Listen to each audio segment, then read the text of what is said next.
Hello, ladies and gentlemen. It is Sunday night at 9:30 at night. I'm exhausted, but I wanted to update you guys on my road to marijuana industry. I filled out my application, and I also I have several friends who are in the industry. Most of them are managers of grow houses or own grow houses, and they are the one that I talked to. He's a really good friend of mine. He's known me since I was born.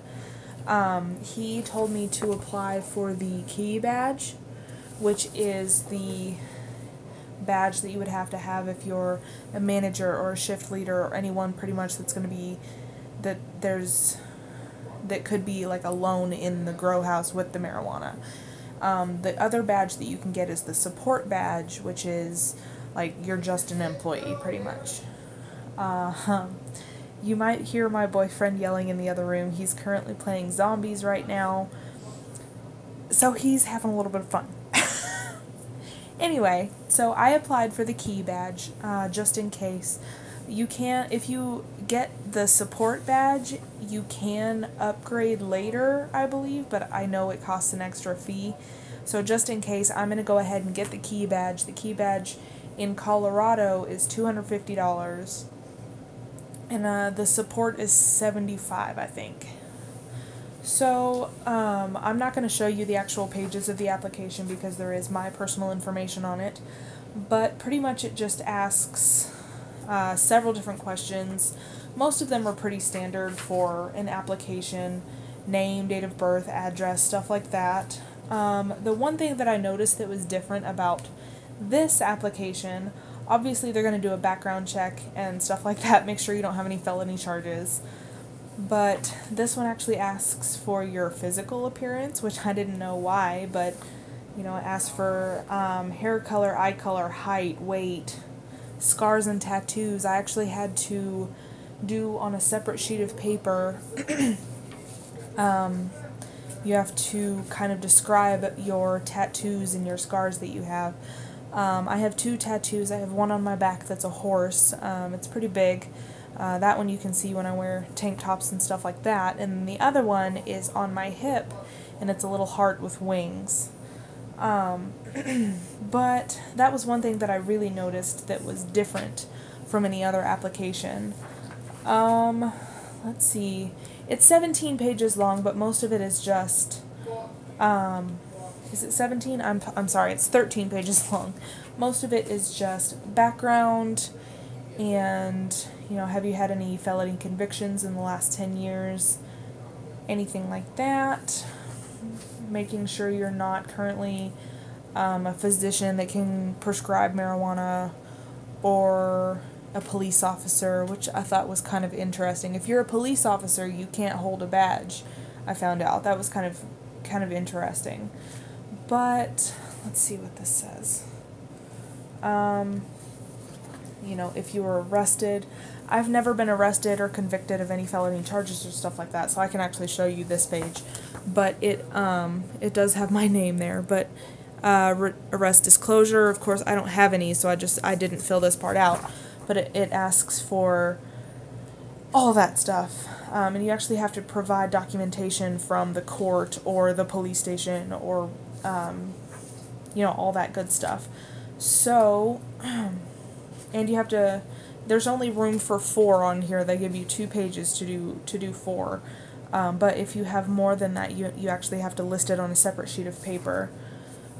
It asks if I hold any of the following privileged or professional licenses, which I don't. It's like liquor or lawyer or racing, lottery, physician, real estate broker, accountant, insurance, securities dealer, gaming, or auto industry. Obviously right now I do work in the auto industry, but I'm just an employee. I don't have any professional licenses or anything like that, so I didn't have to fill that part out. It asks if you're a United States citizen, obviously, confirmation for background check, pretty much just lots and lots and lots of reading. they do go over the laws and stuff like that. Let me see. So on the second to the last page, it is Marijuana Enforcement Division's statement of, I can't read backwards, understanding. I was showing it to the phone and I was trying to read it, and I can't read backwards. Anyway, but it just lists a whole bunch of laws and rules and stuff like that you have to follow. And then the very, very last page I actually did not fill out because you have to do it in front of a notary, which I'm doing tomorrow. So, yeah, that's pretty much the application. Tomorrow morning's the big day. I go in to speak with the people and submit my application. I did go to, what would you call it? I did go to a dispensary the other day. I picked up some pre-rolled joints and stuff like that. Anyway, and I was having a conversation with the guy who was selling them to me, and I asked him, hey, I just applied for one of your grow houses. Can you give me some tips or information? He was like, yeah, it's super easy. He said that his took about an hour and a half because they do a background check while you're there. But he said, oh, goodness, I'm sorry. It is late. Well, it's late for me, but I do have to get up at 4:30 in the morning. He did say that as long as you're completely honest on your application and you have everything filled out and ready to go by the time you get there, that it's super easy. That there's not really anything special about it. He didn't have any issues. It takes a long time, but he said it's totally worth it. He said, I was kind of asking him about the industry. I'm applying to work in a grow house, but he was actually just an over-the-counter salesperson. But he said that he absolutely loves working in the industry. It's very, his word was modernized. It's a very modernized industry, only because you can get a job working in any of these positions and be completely accepted for who you are, if that makes any kind of sense. Like, the gentleman that was standing next to him, or the guy that was standing next to him, was probably a little bit younger, probably only 22, 23 years old. I can't say much. I'm only 23 myself. Anyway, but he had a bright pink, like, strip of hair in the middle. It was fantastic. It looked great. But people with piercings, people with colored hair, people with tattoos, that kind of thing is pretty much what I'm getting at. That it's so accepted because it's a fairly new industry, and I guess that, yeah, it's very accepting of different kinds of people, if that makes any kind of sense whatsoever. But yeah, so tomorrow's the big day. I'm going to go in and get my license. Hopefully, I mean, I don't have any, like, felony charges or any outstanding warrants or anything like that. I've never had an issue where I'm, criminally... Oh, God, I can't stop yawning.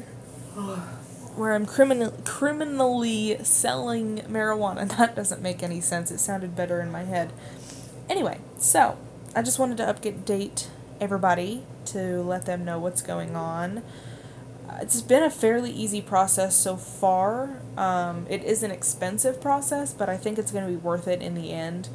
So I'm really excited to start this career. I will vlog tomorrow on the way there. Try to get all my nerves out. And then I will vlog after the fact, just to kind of go over what happened and what the process is. Because I don't know. I just know from what the guy at the counter told me, pretty much. I hope it's as easy as he said it was. So yeah, I will see you guys very soon and update you with what's going on. Bye!